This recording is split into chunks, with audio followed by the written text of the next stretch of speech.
How do we act in a way that is always conscious of the other and that does not just center ourselves? So that's one of the things that I've tried to encourage. My name is Daniel Agbiboa. I'm a professor in the Faculty of Arts and Social Sciences at Harvard University.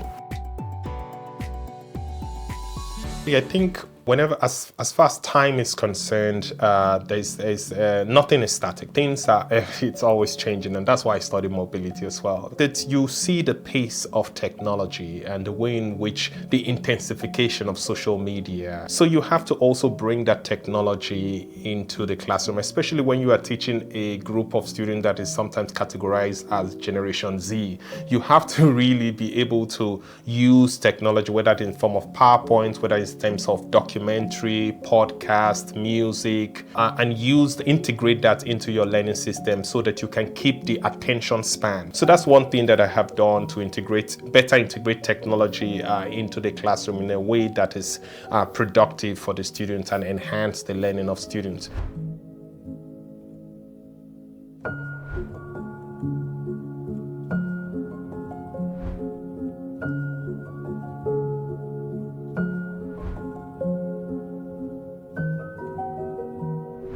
I've been very impressed by my students. I feel energized by them. They first very punctual every time they are there in the class before I arrive, which is really interesting and shows students who have a desire to learn. And they do the readings. They have very interesting perspectives to bring to the reading. They are able to understand the concept and to apply it to contexts that are very familiar to them, which makes it very exciting. They have the confidence to ask questions when they are not clear about things, something I've also encouraged them to do.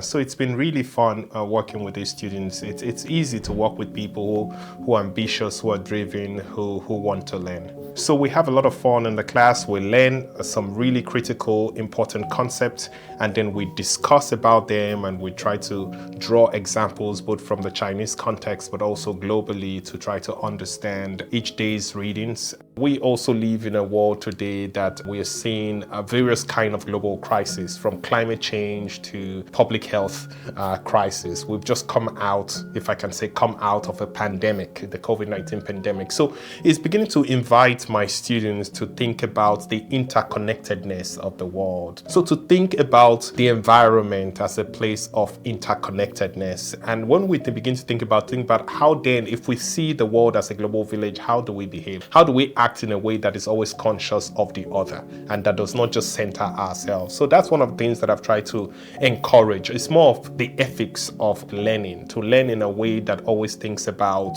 not just the I, but also to think about the we. People always think that you migrate by physically moving from one place to another, but you can travel while sitting down through the books, through the professors that you encounter from different parts of the world. And it's to say to take advantage of that wisdom and build a culture of connecting with those who are around you, but also with those who are far and wide. And I think if we develop that love and that passion for learning, the world will be a better place.